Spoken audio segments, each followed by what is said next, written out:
máximo respeito, Samila Sateremauê.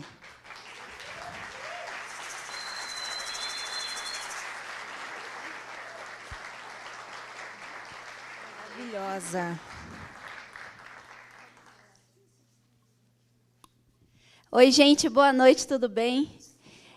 Eu me chamo Samila Sateremauê, eu sou indígena do povo Sateremauê, eu sou de Manaus, Amazonas, na região norte daqui do Brasil, bioma Amazônia. Eu faço parte de uma associação chamada Associação de Mulheres Indígenas Sateremauê, a MISME. É uma associação que foi fundada pela minha avó, que foi a coordenadora por muitos anos, e que minha mãe é a atual coordenadora, e onde eu participo desde que eu nasci.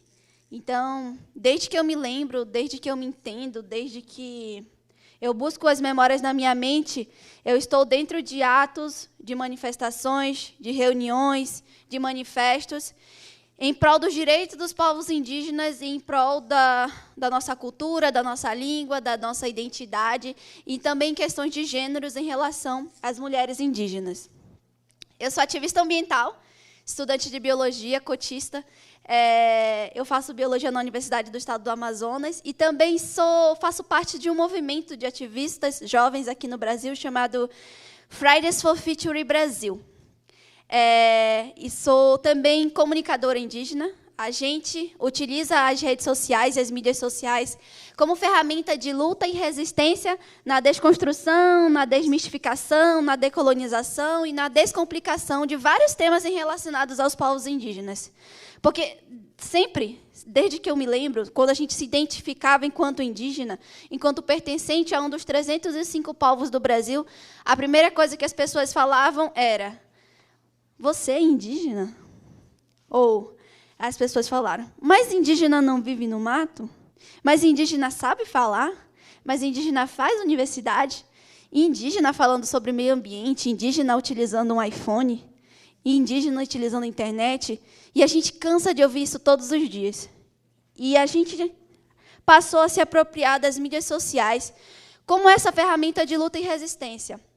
A gente, por muito tempo, viu as nossas lideranças lutando pelos nossos direitos dos povos indígenas, utilizando o que eles tinham. Muitas das vezes era a força bruta, muitas das vezes era o diálogo, mas a gente agora, a juventude indígena, está protagonizando um papel importantíssimo, que é levar a nossa cultura, a nossa identidade, a nossa diversidade para onde a gente nunca conseguiu alcançar. Agora a gente tem a oportunidade de ser protagonista das nossas histórias, mostrando para as pessoas quem realmente nós somos.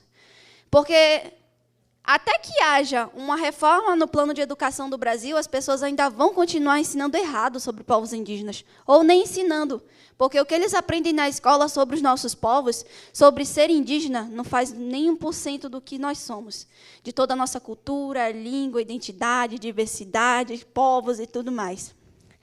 E é nosso papel desmistificar tudo o que as pessoas aprenderam na televisão ou na escola em relação aos nossos povos.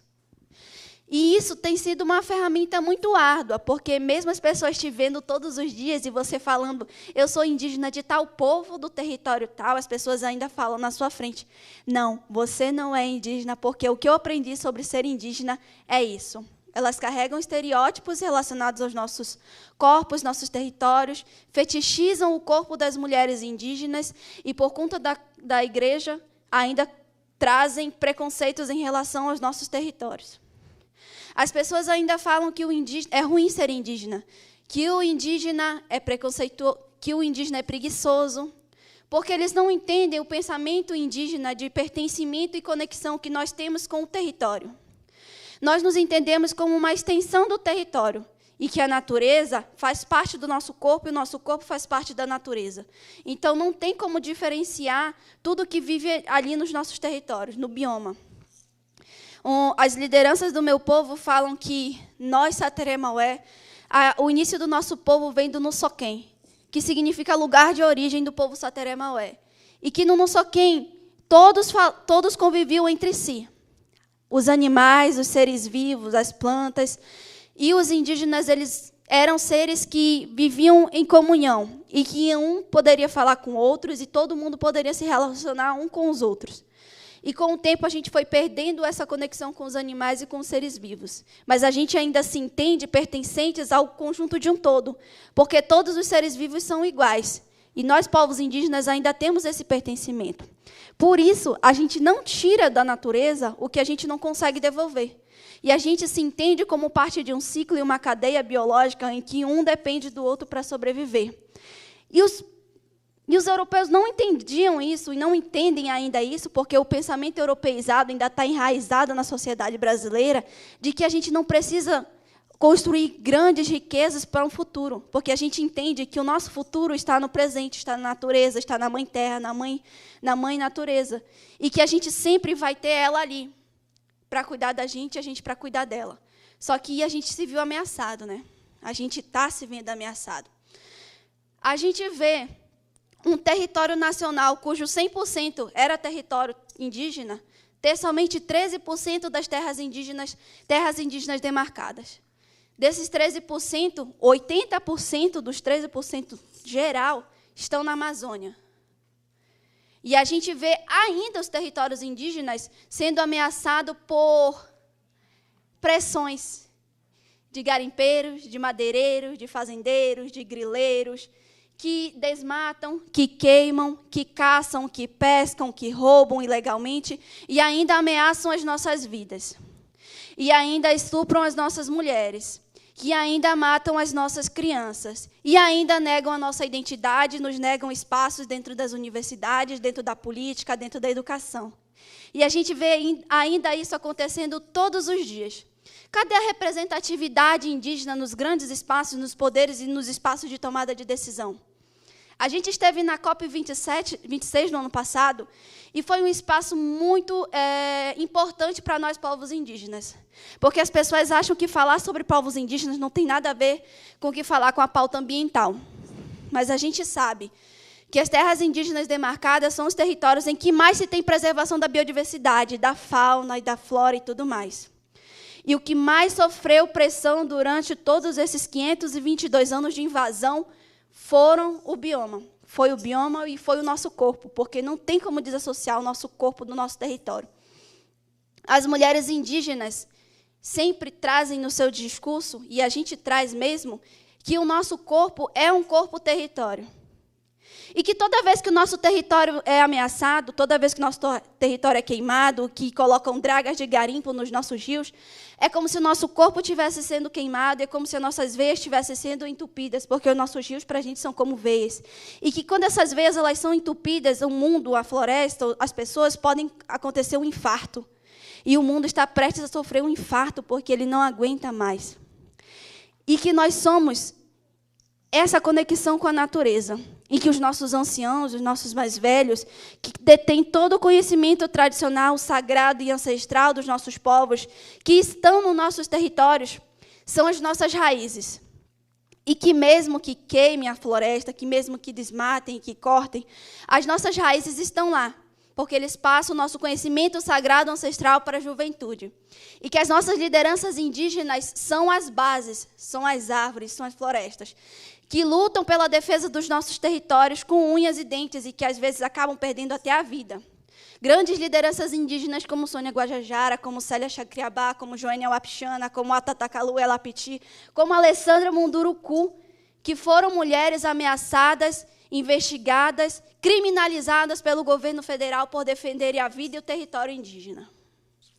E que as nossas juventudes, como eu, somos os frutos e as crianças são as sementes. E que a gente vai levar a luta dos povos indígenas do Brasil adiante.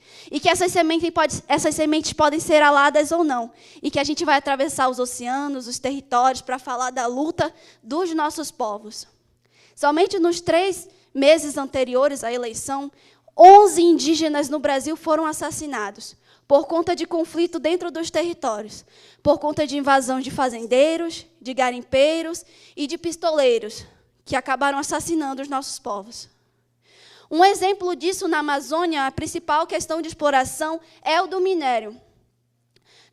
O garimpo ilegal domina áreas dentro da Amazônia, que leva a doenças, questões sociais, violências e muito mais, que ameaça o povo Yanomami, que tivemos várias baixas. Tivemos crianças sendo assassinadas, meninas sendo estupradas, e também a contaminação por mercúrio, que é um agente neurotóxico que age diretamente no sistema nervoso central, que contamina as pessoas e que as mulheres não têm mais coragem, não querem mais engravidar, por medo de passar essas doenças para as crianças, porque as crianças estão morrendo. O povo Munduruku sofre também, lá no Tapajós, no Pará, porque o mesmo mal que é do garimpo ilegal também está lá, e que ameaça e criminaliza e intoxica os povos indígenas do Pará, do rio Tapajós. E para cá, sul, sudeste, nordeste, os fazendeiros, o agronegócio é o que mais ameaça os povos indígenas em geral. A gente teve a baixa dos povos Guarani e Kaiowá, onde nós tivemos o assassinato aqui no Mato Grosso. Também tivemos o assassinato de um jovem indígena Pataxó de 14 anos com um tiro na cabeça, porque estavam tendo conflitos dentro dos seus territórios. Então, como é que a gente pode viver em um país que acaba ainda negando a nossa existência, criminalizando os nossos povos, violentando os nossos corpos, desmatando os nossos territórios? E que não respeita a nossa cultura, a nossa língua, a nossa identidade, ainda zomba da juventude indígena? A juventude indígena tem protagonizado um papel muito importante na desmistificação, na decolonização, na desconstrução e na descomplicação de várias pautas relacionadas ao movimento indígena. Por exemplo, a gente está ocupando as telas e demarcando as redes, levando a pauta indígena e a pauta ambiental para as mídias sociais. Fazer com que as pessoas nos entendam enquanto protagonistas, enquanto jovens guerreiros digitais. A gente usa drones, a gente usa computadores e celulares para defender os nossos territórios. Subir o drone para ver onde tem foco de invasão, onde tem foco de queimada, para ver o que está acontecendo e ir lá defender. É claro que a gente não tem ajuda do governo federal. É claro que os nossos órgãos que eram para defender os povos indígenas, como o FUNAI, órgãos que eram para defender a natureza, como o IBAMA, como o ICMBio, estão totalmente desmontados e não têm capacidade de nada. Então, a gente não tem com quem contar, se não for com nós mesmos. E quando a gente vai para o embate, a gente acaba assassinado. Como Ari Urueuauau foi assassinado dentro do seu território em Rondônia. Como Paulino Guajajara foi assassinado dentro do seu território no Maranhão. Como vários jovens estão sendo assassinados todos os dias por defenderem a vida e por defender o que acreditam ser sagrado e ancestral. A gente está aí. A juventude indígena está aí. Eu estou aqui. O meu território foi demarcado em 86, na terra indígena de Iramaral, lá no Amazonas, entre os estados do Amazonas e do Pará. Um território com cerca de 15 mil saterés maués dentro do território, com língua viva, com cultura viva, com identidade viva, mas que poucas pessoas conhecem o nosso povo. A não ser por eu estar aqui hoje, acho que vocês nunca tenham ouvido falar do povo sateré maué, ou dos outros 305 povos do Brasil. Será que as pessoas se interessam em saber sobre a diversidade dos povos indígenas do Brasil? Será que as pessoas se interessam em saber qual é o povo que vive aqui em São Paulo? Qual é o povo que vive no seu estado? Quase que não. Mas a gente precisa se unir. A gente precisa unir as nossas forças e nos unir às nossas diversidades, à nossa cultura, à nossa identidade e trazer o que há de melhor para o nosso povo. A gente tenta ocupar todos os espaços. A gente tenta garantir que os nossos jovens entrem nas universidades e terminem os seus cursos e consigam ingressar em vários atos do dia a dia. Nós temos indígenas na medicina, temos indígenas na política, temos indígenas na educação, nós temos indígenas influencers, nós temos indígenas em todos os espaços. Nós temos voz. Só o que nos falta é oportunidades. Só o que nos falta é que as pessoas nos garantam, ou que as organizações nos garantam espaço para que a gente possa ecoar as nossas vozes, do chão do território para o chão do mundo. Amanhã eu sigo para a COP27, a Conferência das Nações Unidas sobre Mudanças Climáticas, para falar para esses grandes líderes globais e para os chefes de países, também para os chefes do Brasil, quais são as pautas dos povos indígenas e da juventude indígena e o porquê que a gente tem que estar nesses debates. Porque a gente precisa decolonizar o sistema e não queremos mais pessoas falando por nós. Nós não queremos mais grandes em idade, velhos, brancos, falando sobre povos indígenas. Ah, os indígenas vestem isso, comem isso, vivem assim, e é assim que eles comem. Assim, nós não queremos mais isso. Nós temos plena capacidade de falar sobre nós mesmos, sobre a nossa cultura, porque nós vivemos todos os dias os efeitos das mudanças climáticas nos nossos territórios. Todos os dias nós vivemos os efeitos dessas questões dentro dos nossos territórios, que também é uma questão social, socioambiental, porque esses efeitos nos fazem passar fome, nos faz passar frio, nos faz passar várias questões que essas pessoas que discutem os nossos direitos, os nossos deveres, não passam. Então, é por isso que é importante nós estarmos nesses espaços. A comunidade preta também está lá, a juventude preta também está lá. Eu vi muitos na COP26 e vi uma grande galera também na COP27. E eu me sinto muito feliz e muito representada pela juventude indígena do Brasil estar lutando para ocupar esses espaços. Porque esse espaço é nosso. A gente precisa estar cada dia mais nesses espaços. É um espaço nosso. A gente precisa desconstruir os espaços. E eu também me sinto muito feliz de estar podendo falar aqui com vocês sobre um pouquinho da nossa pauta. Um pouquinho da nossa pauta. Porque é uma pauta muito grande. É uma pauta muito grande que a gente precisa inserir dentro da sociedade. Que o povo brasileiro precisa entender sobre povos indígenas, precisa saber a nossa cultura, a nossa ancestralidade e nos ajudar e nos unir. Eu me sinto muito feliz de estar aqui com vocês. E fico muito feliz também que a nossa população consiga ocupar esses espaços. E que é um espaço nosso de coletividade, de luta, de resistência.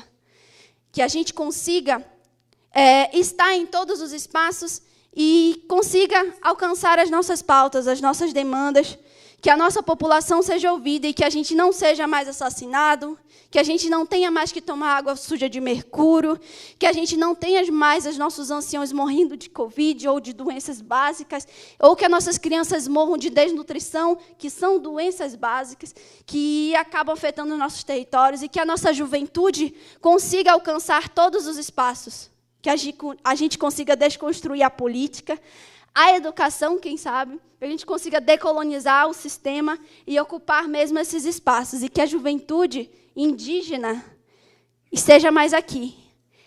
Ano que vem, talvez vocês conheçam outro jovem indígena, talvez eu esteja em outros espaços, ou talvez eu esteja na minha aldeia, na minha cidade. Mas é muito importante que eu venha falar para cá para vocês hoje. Que nos ouçam, que ouçam a voz dos povos indígenas. E eu vou agradecer cantando um canto Sateré Maué. Eu não sou cantora, gente, mas eu vou cantar um pouquinho. Que ele diz, muito obrigada a todos vocês. Eu estou um pouco cansada, que eu falo rápido. Reika virão iriaim waku atoé. Reika irau iriaim waku atoé. Ahei nehap moropehap waku atoé. Ahei nehap moropehap waku atoé. Significa muito, muito, muito obrigada a todos vocês. E obrigada em Sateré Maué é waku. E muito obrigada é waku sese menhombé. Tchau, gente.